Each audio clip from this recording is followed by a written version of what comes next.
Después de registrar caídas durante más de 2 años de cerca del 20%, el sector de la construcción nuevamente tendrá signos de reactivación este año. El gremio del sector se encuentra esperanzado en el plan de choque anunciado por el gobierno y también en las caídas de las tasas de interés que actualmente se encuentran en el 10,7% y se esperan que al finalizar este 2024 lleguen al 8,5%, lo que incentivará la solicitud de créditos hipotecarios. Según Camacol, el gremio de la construcción, los desistimientos en la compra de vivienda han caído más del 50% y se está evaluando con el sector financiero impulsar la venta de 145.000 viviendas, 100.000 de interés social, es decir, BIS, 45.000 de clase media, que generarían una inversión de más de 33 billones de pesos para los próximos años, con una inversión de menos de 2 billones de pesos por parte del gobierno nacional. Es un gobierno coherente. En el caso concreto de Bogotá, la intención de compra de vivienda tuvo un crecimiento de más del 40%, impulsada principalmente por la rebaja de las tasas de interés que atrae a los consumidores por las condiciones financieras favorables que facilitan el acceso a créditos hipotecarios y reactivan la demanda. ¿Qué tanto han aumentado de pronto las búsquedas de vivienda o el interés de los consumidores por comprar vivienda ya con un panorama más holgado de tasas de interés? Pues nuestra investigación nos muestra que frente al año anterior han crecido en cerca de 60% las búsquedas en portales web de nuevos proyectos de vivienda, y eso nos da frente al 2023 una señal muy favorable, es decir, los hogares están recobrando el interés en buscar vivienda. Claramente tenemos que hacer esfuerzos importantes para que el cierre financiero se dé, pero partimos de la base de que hay confianza, interés y hay búsqueda de vivienda. El plan de reactivación económica anunciado por el gobierno, en el que el sector de la construcción será clave, aumenta la esperanza de recuperar las cifras positivas. Este plan busca dinamizar la economía a través de la inversión en infraestructura y vivienda, lo que no solo generará empleo, sino que también estimulará el consumo y la inversión en otros sectores. Sin duda, yo creo que aquí la discusión ha sido la reactivación debe pasar por el sector de la construcción, la vivienda, el principal motor de reactivar y de sostener el empleo, y creo que todos los esfuerzos van en esa dirección, tanto de los actores públicos como de los actores privados, de generar condiciones para que la inversión en construcción vuelva a ser un motor que nos lleve la economía y el empleo a los niveles que queremos. Sin embargo, la recuperación del sector dependerá de qué tan rápido se implementen las medidas de reactivación y de los subsidios disponibles, que por ahora son de 50.000 por año.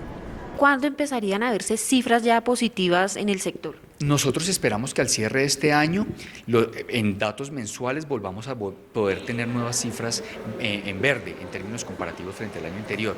Pero la consolidación, la velocidad de esa reactivación va a depender de qué tan rápido podamos inyectarle recursos, programas en los programas de reactivación. ¿Cuáles son esas trabas que todavía abstienen a los consumidores para tomar la decisión de comprar vivienda? Pues venimos de un escenario de tasas altas, venimos de un escenario en el que se perdió mucha confianza en general en la compra de vivienda, y venimos de un escenario de inflación que golpeaba muchísimo el ingreso disponible de los hogares. Despejando esos principales factores hoy en día, y dada la necesidad que tiene una región, por ejemplo, como Bogotá y Cundinamarca, de producir vivienda y de la demanda creciente, empiezan a despejarse esos factores. ¿Qué es muy importante? Las señales de política pública en torno a los programas de vivienda. Eso hace que los compradores no solamente busquen nuevos proyectos, visiten las salas de venta, sino se sientan cómodos de tomar la decisión, su principal decisión de inversión. En el caso de Bogotá, ¿los desistimientos en las compras de vivienda han disminuido un poco este año? Sí, frente al máximo que tuvimos el año pasado de alta preocupación en la actividad, que fue tal vez en el mes de octubre, estábamos con unos niveles de desistimientos cercanos a 600 desistimientos mensuales. Hoy en día los niveles están más cercanos a 350, 300, es decir, ha caído en un 50% el volumen de desistimientos. Noticia positiva. Si estamos todavía en los niveles históricos, no, los niveles históricos estaban del orden de 150, por tanto tenemos un terreno todavía por ganar ahí. ¿Qué ha contribuido de pronto en la caída de esos desistimientos? Precisamente las señales que nos dan las tasas de interés y que ya los cierres financieros se están dando. La posibilidad de tener nuevos subsidios, la posibilidad de que se venga normalizando el canal de financiación con todo lo que generó el año pasado, ayuda a que los hogares entonces estén tomando la decisión de no voy a desistir, voy a mantenerme en el negocio y voy a buscar las oportunidades y condiciones necesarias para poder cerrar financieramente. ¿Cuál es la meta del sector de la construcción acá en Bogotá para este año, para cerrar este 2024? Nosotros esperamos este año llegar a por lo menos más de 35.000 unidades comercializadas. Sigue siendo una meta desafiante. Creemos que lo podemos lograr, pero el punto central es cómo podemos volver a reactivar el sector, sobre todo en su componente de lanzamiento de nuevos proyectos y el inicio de nuevas obras para sostener el empleo. Y justamente hablando de empleos, ¿se han recuperado empleos en el sector? Bogotá tiene una particularidad y es que en el empleo en total de construcción, que contempla el componente de edificaciones, obras civiles y actividades conexas, ha generado empleo. Viene generando empleo y viene sosteniendo el empleo. Nuestra alerta es, si mantenemos muy bajos niveles de ventas, el efecto en empleo se va a ver en el segundo semestre y quizás en el primer semestre del próximo año. Por tanto, reactivar las ventas es asegurar el empleo futuro. ¿Sigue siendo la vivienda de interés social la que jalona las ventas? Sigue siendo el principal segmento del mercado. 65% de las unidades que comercializamos hoy en día y que están dentro de la oferta de vivienda tienen precios inferiores a los 150 salarios mínimos, que es el tope de vivienda de interés social para nuestra ciudad. Entonces, en ese sentido, la vivienda de interés social es el principal motor y ahí está la mayor parte de la demanda. Hay que recordar que el 75% de los hogares tienen ingresos inferiores a 4 salarios mínimos, es decir, donde mayor oportunidades de ejecutar la política pública de vivienda tenemos.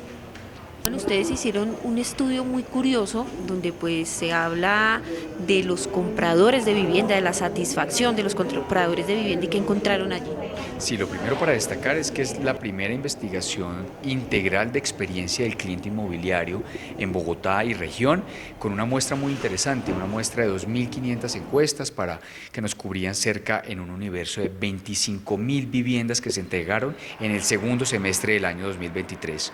¿Qué encontramos? La primera gran conclusión es que el nivel de satisfacción de los compradores de vivienda nueva es muy positivo.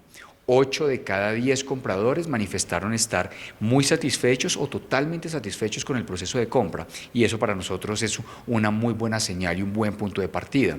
Lo segundo que encontramos es que el balance neto de emociones que tienen los compradores de vivienda en su relación con la empresa de construcción es positivo. 87% de las emociones fueron positivas, donde predomina algo que para nosotros es fundamental, es una relación de confianza. De ese 87%, el 62% fue una relación de confianza o quedó un balance neto de emociones asociados a la confianza. El tercer punto importante de la investigación, que además es un estudio que nos permite como industria también crear estándares y desarrollar mucho más el modelo de atención al cliente que tenemos en el sector, fue evaluar 6 puntos críticos al proceso de compra de vivienda. Desde que separo mi vivienda hasta que tengo la administración provisional de la copropiedad. E identificamos que a lo largo de ese proceso se logran perder algunos grados de satisfacción y encontramos que el principal factor que explica ese deterioro, digamos, en la satisfacción a lo largo del proceso está asociado a los trámites y procedimientos y las demoras que enfrentan los proyectos y los constructores para poder entregar las viviendas. Muchas veces esos trámites, de nuevo, no son visibles para el comprador de vivienda, pero hay que recordar que son 125 procedimientos que se enfrentan para poder desarrollar una vivienda formal, con cerca de 25 entidades con las que tenemos que tener una iteración permanente. Por tanto, ahí está un gran desafío y es cómo el contexto de trámites me ayuda a mejorar la satisfacción del comprador de vivienda.